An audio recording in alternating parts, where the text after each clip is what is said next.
Hello and welcome back to Calculus 1 section 3.3 on rules of differentiation. Now, what is this word differentiation? We learned the word derivative before and we know what it means. And now we have the new word. This word is the process of taking the derivative, right? So differentiation is the process of taking the derivative, obtaining the derivative. And we usually say take the derivative. And in the first lecture in chapter 3, we learned that that's the process using the limit. Now, the deal for today is to learn the shortcut methods so that we do not have to learn, so we don't have to use the limit we learned in the first. Because it's just a lot of algebra and it gets to be annoying. So we want to figure out the method to take these derivatives efficiently and quickly. And the way that is done is by memorizing a whole bunch of formulas. Now, you are not strangers to that because you memorized multiplication tables, which are shortcuts to addition, right? You memorized a lot in the past, and this is just going to be one of those situations. So we start by saying that differentiation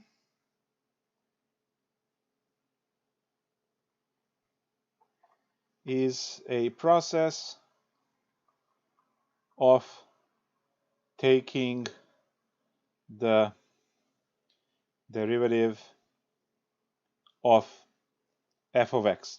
So when we say differentiate f of x, that means take the derivative of f of x. So we can say differentiate, we can say derive, we can say what is the derivative of. So there are a couple of these ways we can say it, and it all means the same thing.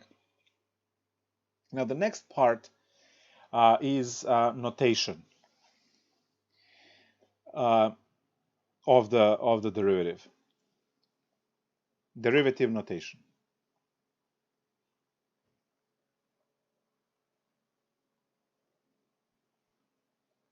And I'm going to use a couple of these that are defined. We will ignore a couple of the ones that are out there. So the original Newton's notation for the derivative was the y with a dot on top, and pretty much no one ever uses that one anymore. That one kind of morphed into y prime, which moves into f prime of x. You also see dy dx, and one of the best ones, which is d dy dx. All of these mean the derivative. They are separated by commas. Maybe I can separate them so it's not confusing. Let me separate them with these vertical red lines. So each one of these separately means the derivative. Then we have the big D, like this, in terms of x, of f of x. That's another notation. There are the squiggly D's that will show up in Calc 3, meaning partial derivative, but it also means this one at the same time, of f of x. Oops, wanted to do the vertical line there as well.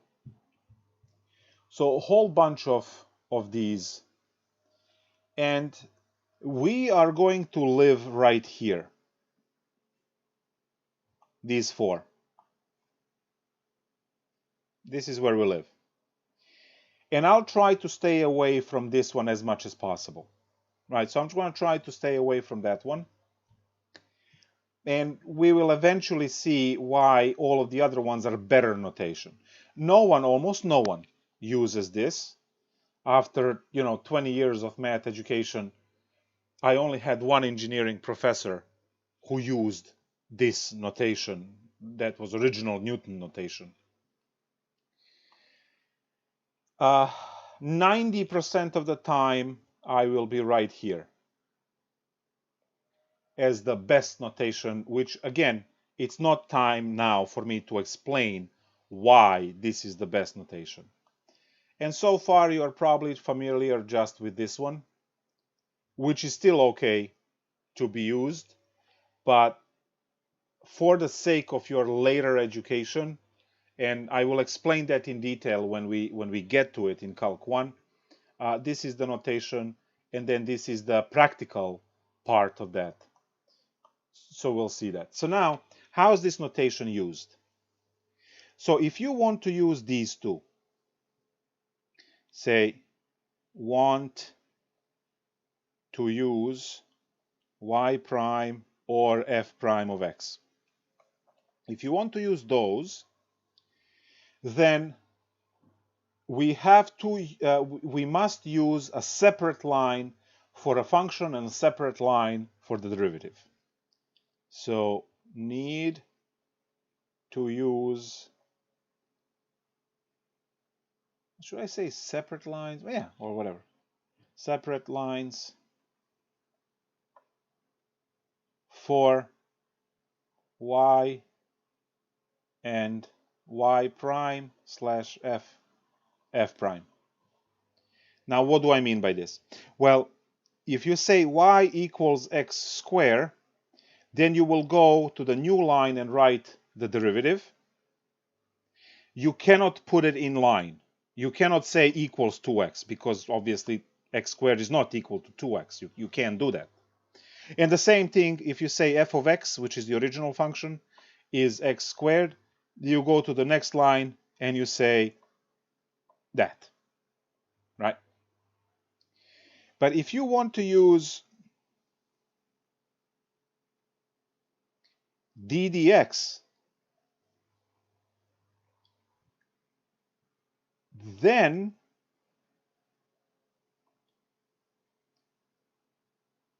we can write in line. So now you will say derivative of x squared is 2x. And this is literally translated word by word from English to mathematics. So this part would say the derivative. There is multiplication symbol here that you don't see. That's the word of in mathematics. Then you have your good old x squared. Then you have this over here, which is read as is. And then you have your 2x. So you are literally, word for word, go and say the derivative of x squared is 2x. Remember earlier we discovered that sine cosine thingy? The derivative of sine x is cosine x. It's a very powerful notation because it allows you to pack a function and its derivative in the same line. Now, make no mistake, this is derivative equal derivative, right? You do not have original function on any of the sides of the equal because this is the derivative of the original function. So the entire side is the derivative. So derivative equals the derivative. But it does show the original function in brackets there. So it's really cool notation.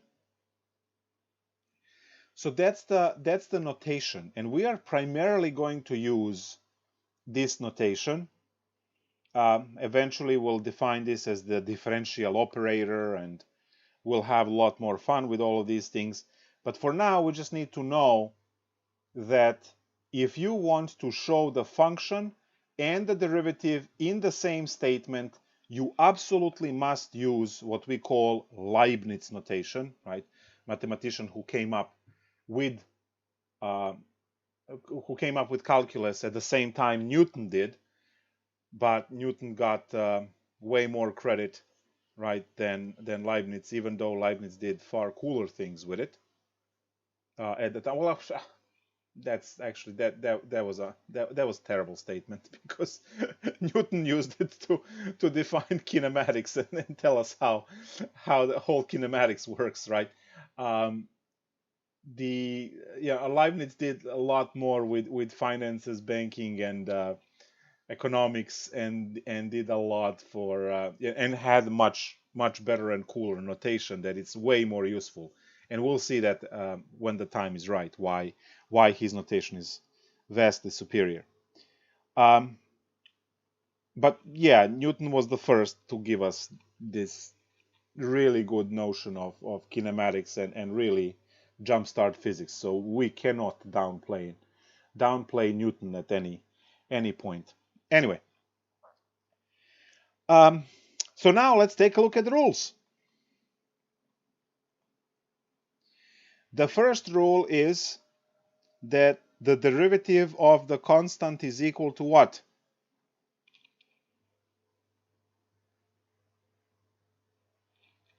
Tell me. We talked about it last lecture. 0. 0. The derivative of the constant is 0.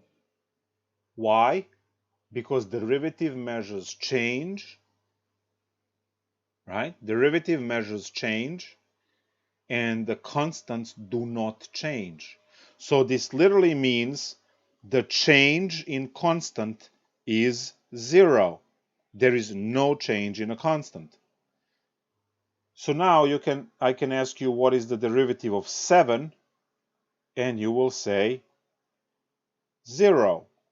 What is the derivative of pi? You will also say 0, because all of those positive numbers, negative numbers, fractions, decimals, whatever you can come up with, any constant you ever learned in physics, mathematics, they're all zeros because they're constants. They do not change. So that's your first What rule. about the derivative of infinity? No, nope. There is no derivative of the infinity. That's a really good question. There is no derivative of the infinity because you cannot measure the change at infinity because you are never at infinity. The limit is not defined.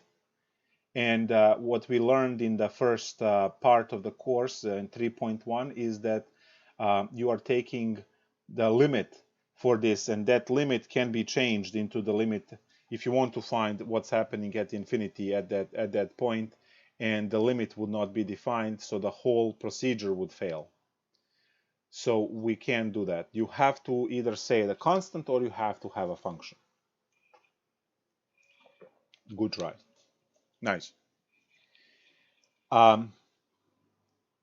Now, being that it's a function, we'll see how all of that clicks. And also infinity doesn't belong in constants. That's another thing. Infinity doesn't belong with numbers 7 and pi and so on, because all of these numbers are constant numbers where infinity is a concept. All right, so let's take a look at another huge group, and that is all of these power rule, which is x to the n. So your x squared belongs here, x to the 10 belongs here, so all of these values.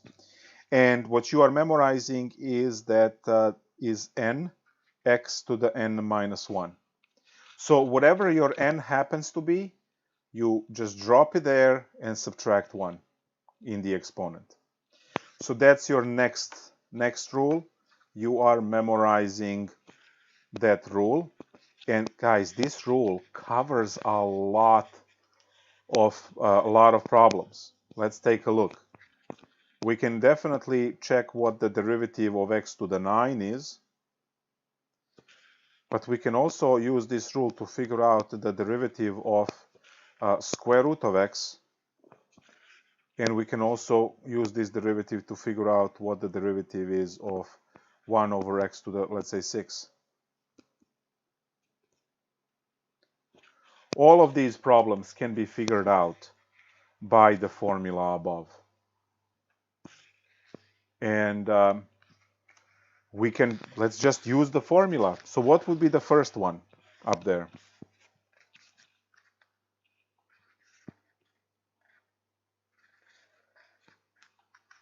Uh, 9x to the 8th.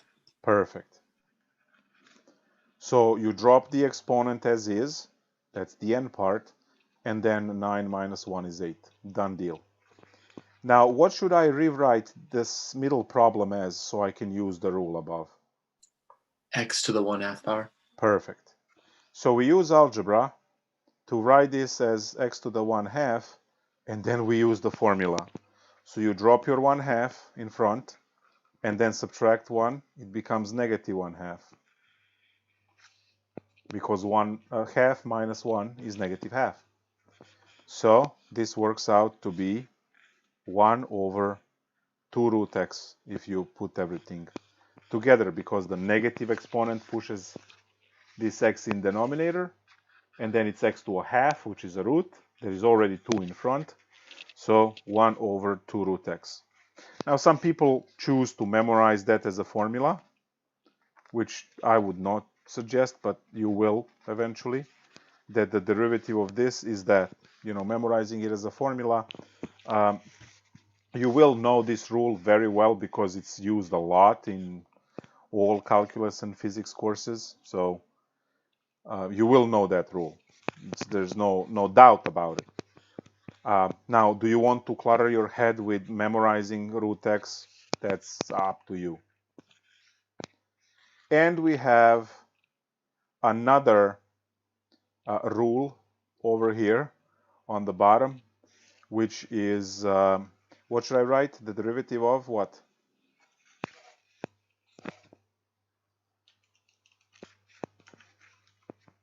Anyone?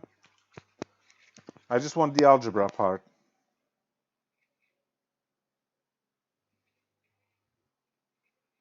X to what exponent? X to the negative 6. Thank you.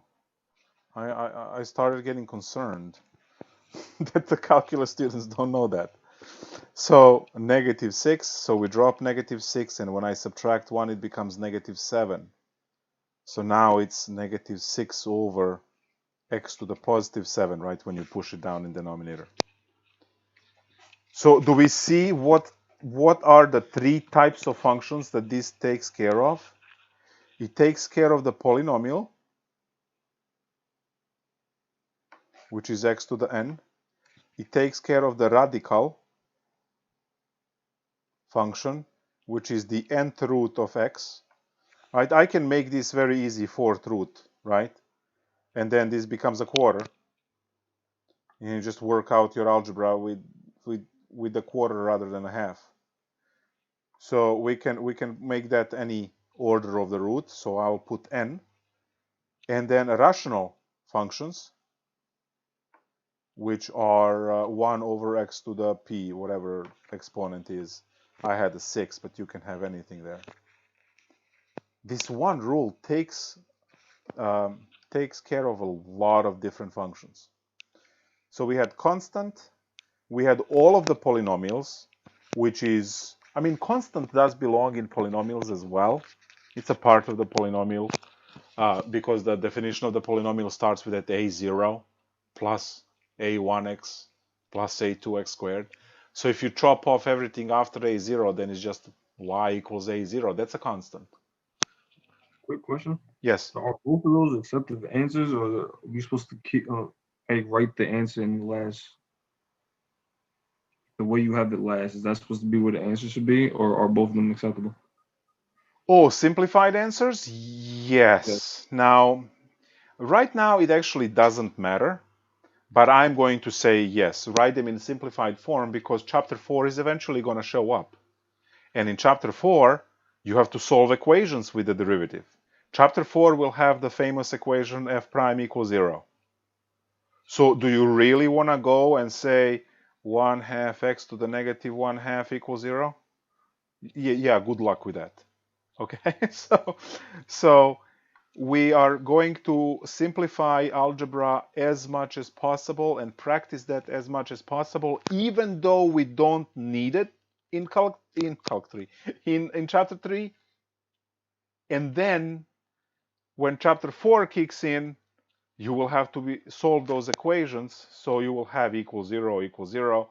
And then obviously simplified form will. So even you will see later on next class when we have to factor expression and so on, we'll do all of those things and take it as far as possible to simplify. All right, so we have the first two rules and they cover already a lot of different functions. The following rule is going to be a rule for e to the x. So the derivative of e to the x is itself. This is the only function, actually it's supposed to be red. This is the only function that has this property. No other function in the galaxy has the property other than this. So that's the special feature of e to the x. And if you mess with this e to the x in any way, it's no longer going to be itself. So we are going to see another formula very soon, d dx of e to the ax. And that one will be a e to the ax. So it's, as you can see, it's not the same now because you have this extra a in front. So only if you have just plain vanilla e to the x, you get e to the x back. If you change this x into, let's say, e to the 3x, then that 3 would show in front. So I can give the example on the side, the one that I just mentioned. E to the 3x is going to be 3e to the 3x. So if you only have e to the x, then it just stays as is. If you have a in front of x, if you have any number, whether it's a fraction, decimal, whole number, whatever it is, in front of that x, that a will drop in front and also remain in the exponent. Now, more on that in 3 sections from now. So we will be revisiting this purple thing very, very soon. And upgrading it also, because how about b to the x, right? Like 2 to the x and 5 to the x. Why just e to the x? Well, you know.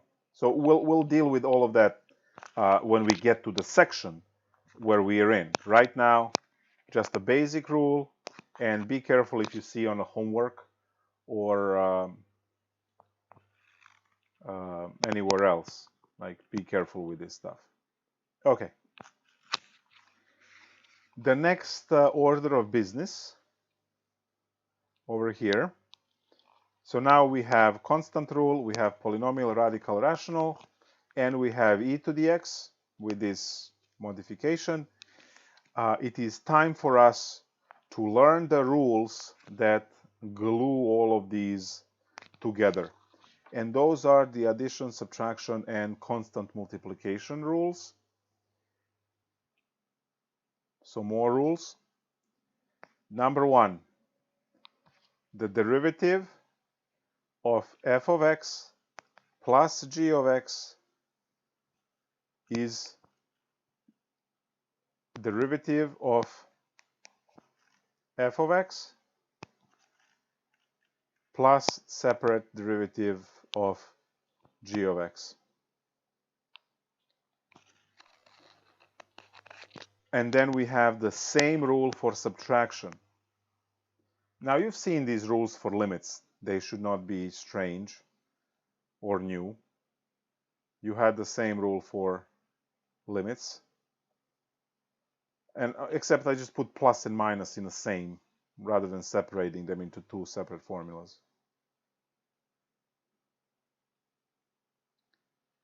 All right, so, oops, that's a minus. and then the derivative of g of x. And the last rule is if you have a constant multiplying your function, you can kick that constant in front and just deal with the function in a derivative. So these rules combined help us solve problems that have multiple terms.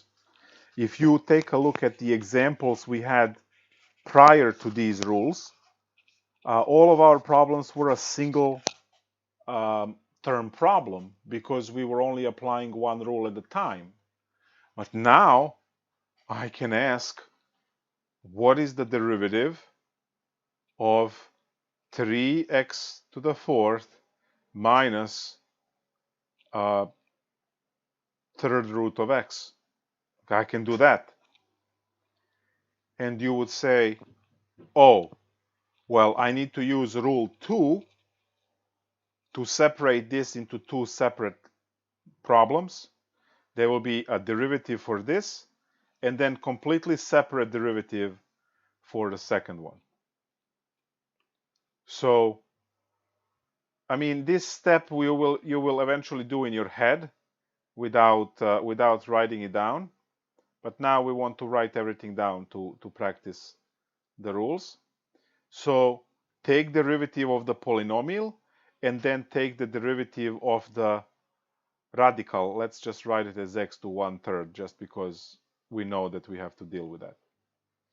Now, do we also see rule 3 over here?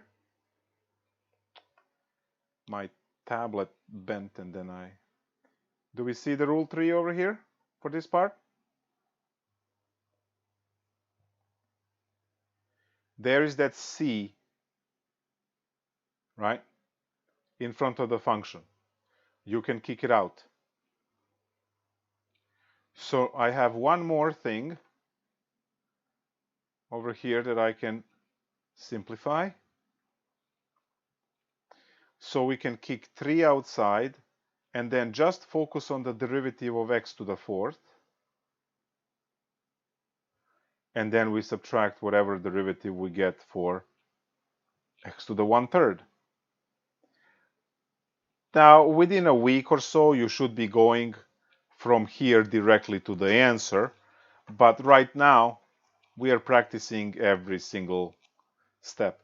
So this is 3 times, and then I have my 4x cubed, because that's the derivative of x to the 4. And then I have minus, kick 1/3, and then x. Now we have 1/3 minus 1, which is negative 2/3. So we use the power rule twice. Simplify this further. That's 12x cubed, and then minus 1 over 3x to the 2/3. And we're going to leave it there. Again, in chapter 4, you're going to go equal to 0, then you move this to the other side, and you cross multiply, blah, blah, blah, and eventually you solve the problem. But the trick here is that we got our derivative. And as I said, you know, very quickly, you might go from here to this line or just to the answer at the end. Depends on, you know, how aggressively you practice these things. But I said 2 chapters of derivatives, and then you will have derivatives in Calc 2 and Calc 3, multivariable derivatives in Calc 3. You really want to learn this. Your exam is completely irrelevant, and your grade on the exam is completely irrelevant. If you are not learning derivatives, your education in STEM is over. There is no debate there, because you can't do anything.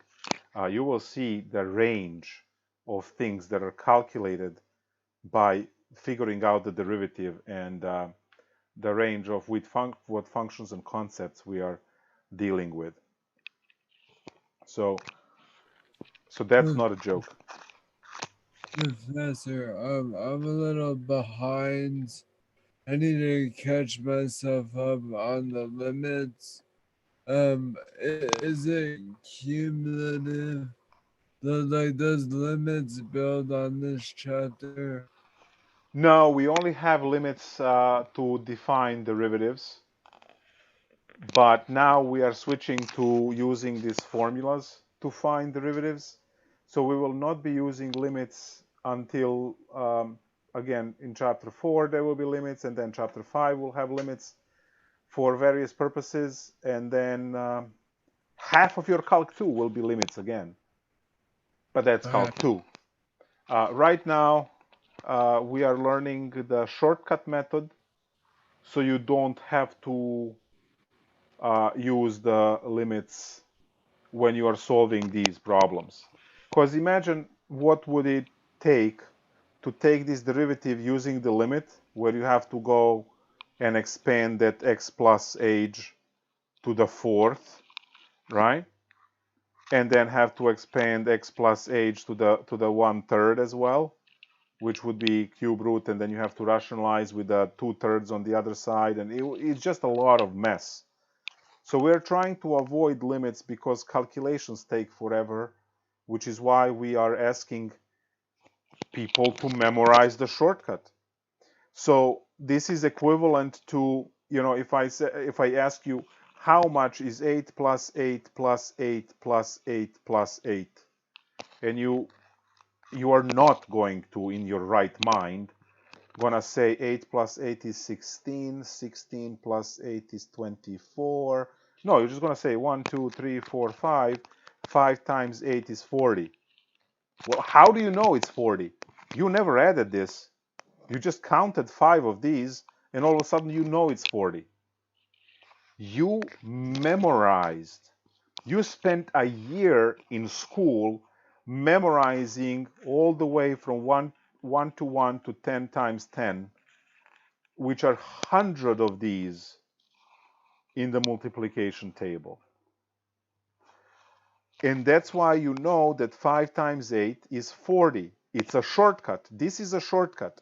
It's completely unnecessary to learn multiplication, because you could have gone 16 plus 8 is 24, 24 plus 8 is 32, and 32 plus 8 is 40. There you go. But it takes long time to do that, and we figured out that there is a shortcut. So go ahead, multiply. 5 times 8 is 40. You memorize that. So the same thing now. The limit is the annoying thing that we don't want to do. So instead of doing the limit, what we do is we memorize the rules, and the rest of the chapter 3, the remaining 5 sections, or 6 sections, are all you memorizing rules and procedures so you can bypass the limit. So there will be product rule, quotient rule, chain rule, implicit differentiation, logarithmic differentiation. There will be trig and trig inverse functions. All of that we are memorizing shortcut rules so that we do not have to use the limit. And as I said, if you don't know those rules, then later on you are doomed in other courses because you can't take derivatives, right? And the reference doesn't necessarily, follow with, with you to check every time when you need it. Let's take a look at another problem. Say you want to take the derivative in respect to w of w squared plus 7 over w. What is the derivative?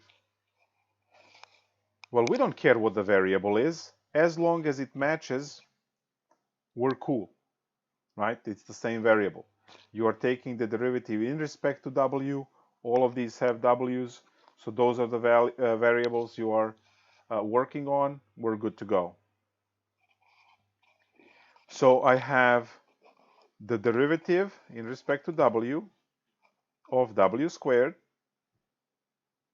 plus, remember to kick 7 outside, it's a constant. And then the derivative of 1 over w.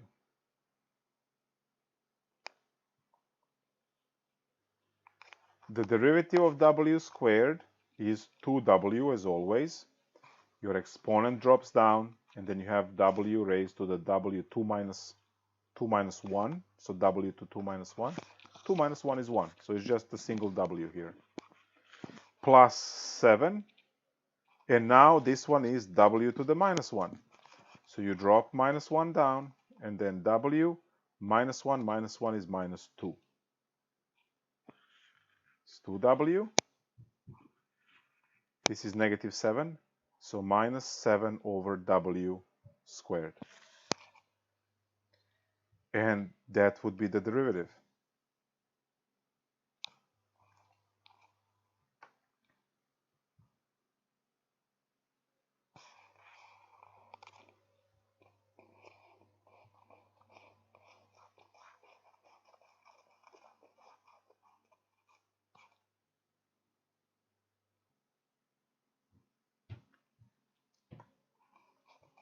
d dy of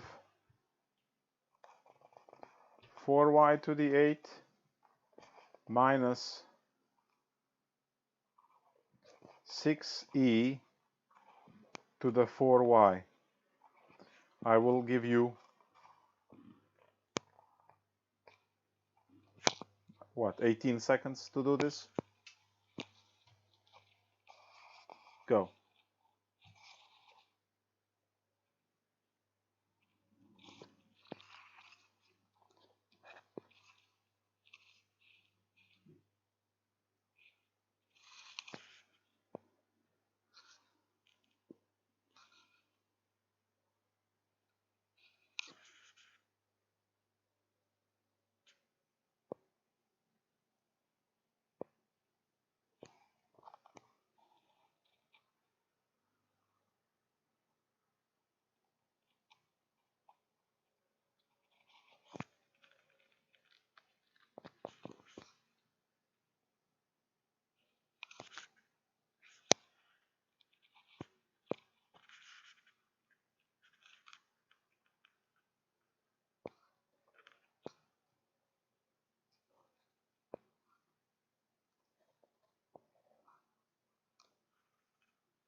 All right, so let's take a look. We separate this into two different limits. So, two different derivatives.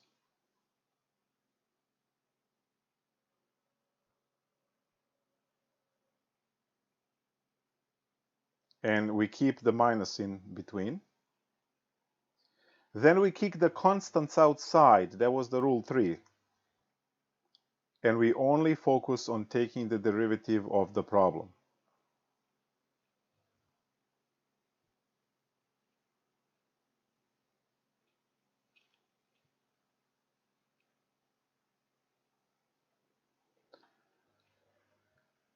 So now 4 times 8y to the 7. I hope we all agree that we use the power rule. We drop down the exponent, and then we subtract 1 from the exponent. Minus 6 times, and we said if there is a number in front of y, it just drops in front, and the e to the 4y stays the same.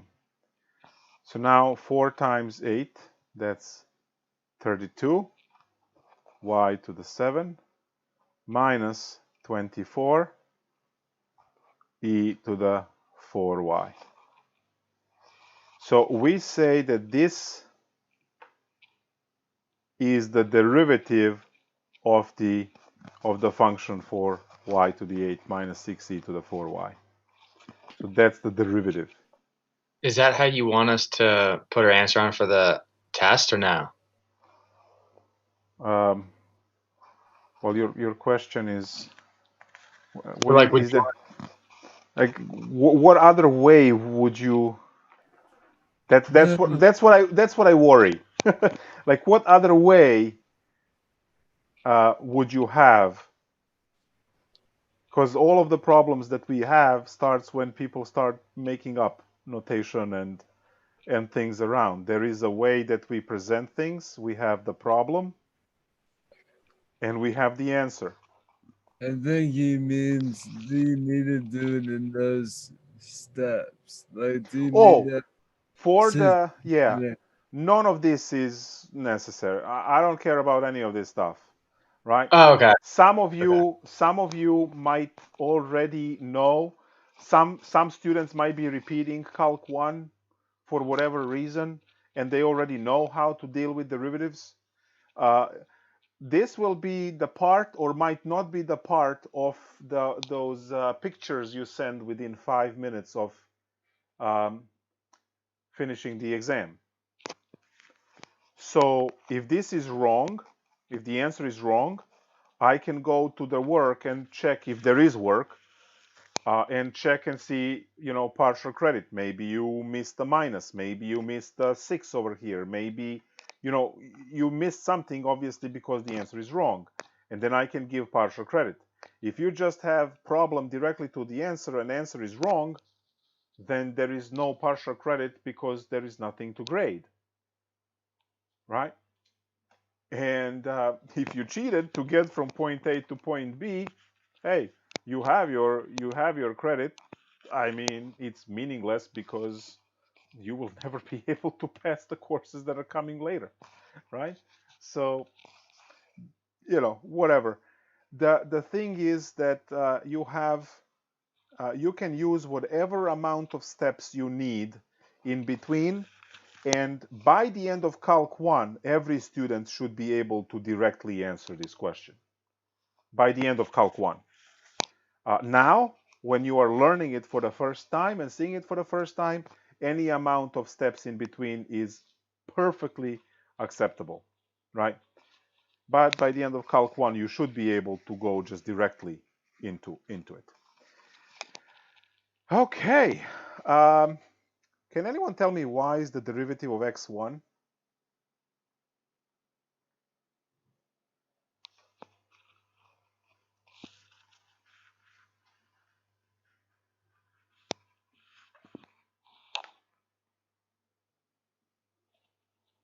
Come on, don't be shy.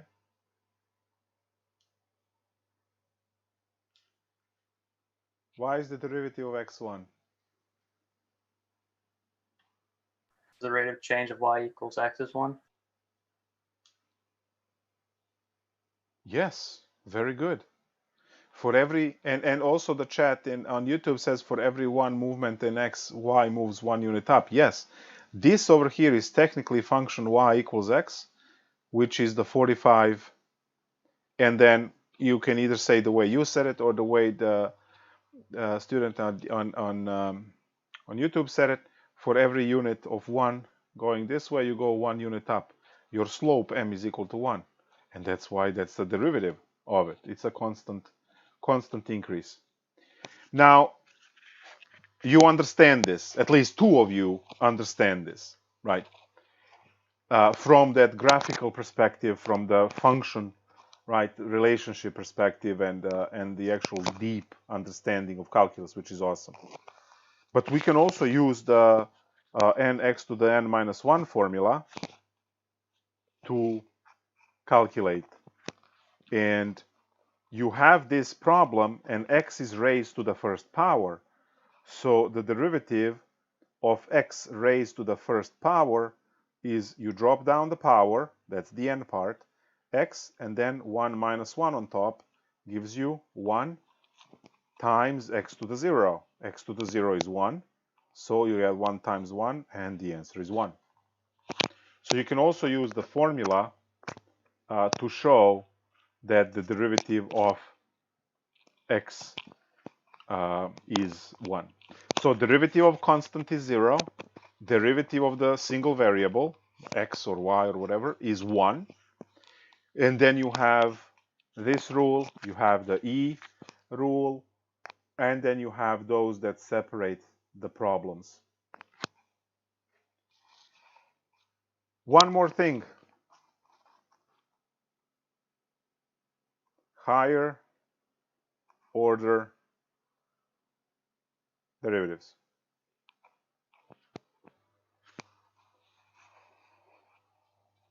So if you have your f of x, now we're going to use this notation, f of x equals to 2x to the fourth. You find its derivative by 2 times 4 is 8, x cubed. So you know what you're supposed to do, right? This x to the fourth would drop down 4 and then have x to the 3 and then times the 2 in front gives you 8x cubed. So we are done with what we call the first derivative. But now this is a function. Can you take derivative again? And the answer is yes. You can, right? So now what's the derivative? Well, we're going to say that is called the second derivative because now you are taking the derivative of the first derivative. So in some sense, you are kind of pushing this derivative further by taking another one. And that's going to give us 24x squared. Again, 3 drops down. 3 times 8 is 24, and so on. Here comes the third derivative, which is 2 times 24 is 48x. It's the fourth derivative where notation changes into a number in parentheses to be this now number, which is 4, which would just be 48 because we said that the derivative of x is 1, so you have 48 times 1. And now the fifth derivative is 0 because the derivative of 48, which is a constant, is 0. And all other derivatives, in this case, are going to be 0. So this is a function.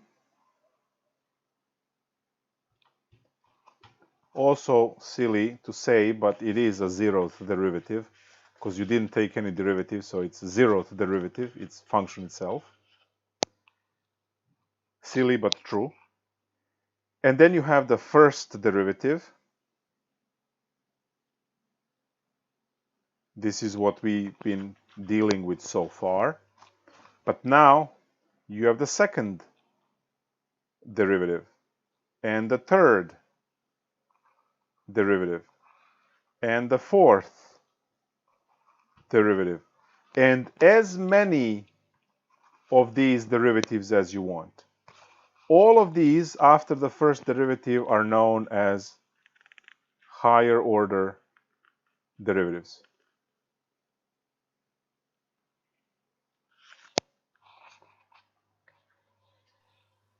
So is the last derivative like the real derivative from for the first one, if that makes sense, or is like they're all their own separate derivative? Every derivative that you see, all right, time to focus on what I'm going to say. Every derivative that you see is the first derivative of the previous one. Every derivative, so third derivative is the first derivative of the second derivative. Because how did I get the third derivative? I took the derivative of the formula for the second derivative, and I got the third derivative. And the fourth derivative was a derivative of the third derivative. So in order to calculate 54th derivative, you have to have the 53rd to get to 54th. Because you have to take the derivative of 53rd derivative to get the 54th. But then to have the 53rd derivative, you have to have the 52nd. So you always have to have all of the derivatives, unless there is a trick, which we are going to deal with later when we get to trigonometry, for instance. Now observe that this polynomial of x to the fourth, as we took derivatives down the line, eventually turned into a 0. So the fifth derivative of this particular problem was already a 0. Does that mean that every function will give you 0 in derivative? And the answer is obviously hell no, right? I can ask you right now, what is the 104th derivative of e to the x?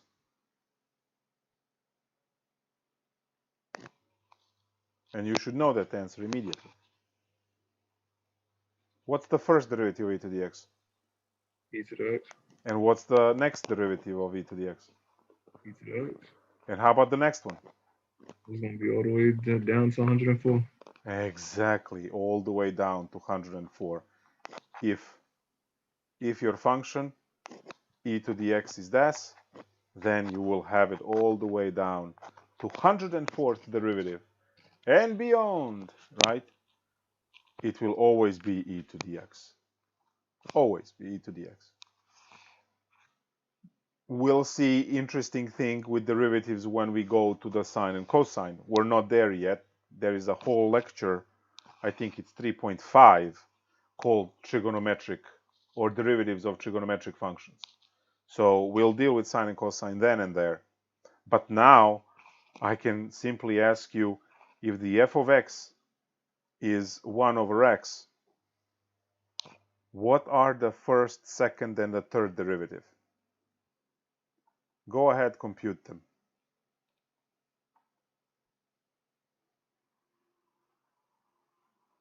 Because you know to rewrite the function as x to the minus 1, then do the power rule, get the answer, then rewrite the function again, use the power rule.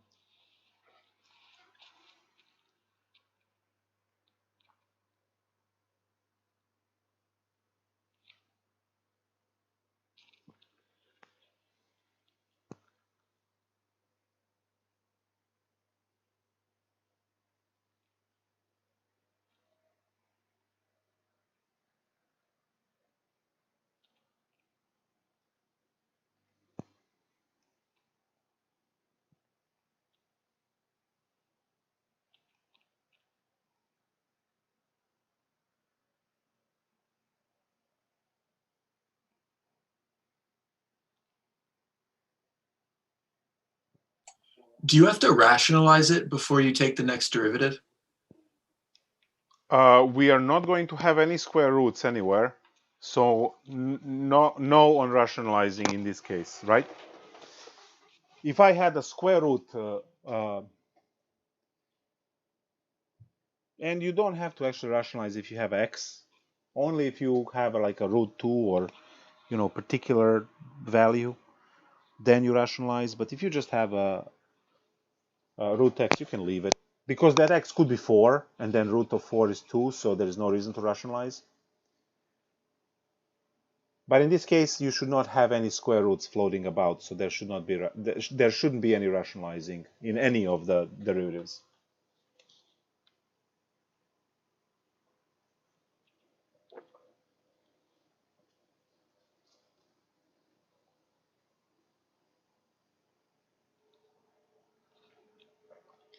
All right, so the first derivative is going to be negative 1 to the x squared. Then the next derivative is going to be 2 over x cubed. Then the next one is negative 6 to the x fourth. Do you see that this is not going to end up being a 0? Because this exponent is just picking up. So, f to the 7 will have x to the 8 in denominator. The 7th derivative, I mean. 7th derivative will have x to the 8 in denominator. So we are not memorizing, a case and generalizing it from there. We say that, derivatives could go to 0, derivatives could stay the same if it's e to the x, or derivatives can keep picking up exponents and things going on. And that's it. That's all that we have on our shortcuts. We can work on more examples. Actually, there is a very important example that I forgot to mention. How about the derivative? Let's do one more example. How about the derivative of x plus 1 over x times x minus 1?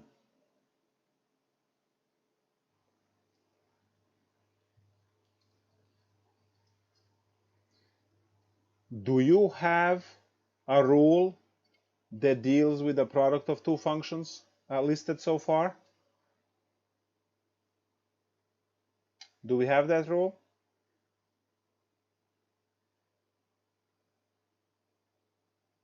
Isn't that the fx and the g of x one? Yeah, do we have the rule for multiplication? No. No. So can you take separate derivatives? The answer is hell no, with a capital hell. You have to FOIL until you learn product rule. You have to FOIL and then take derivatives, because once you FOIL, you will break this multiplication right here. So I'll write in blood over here. We need product rule.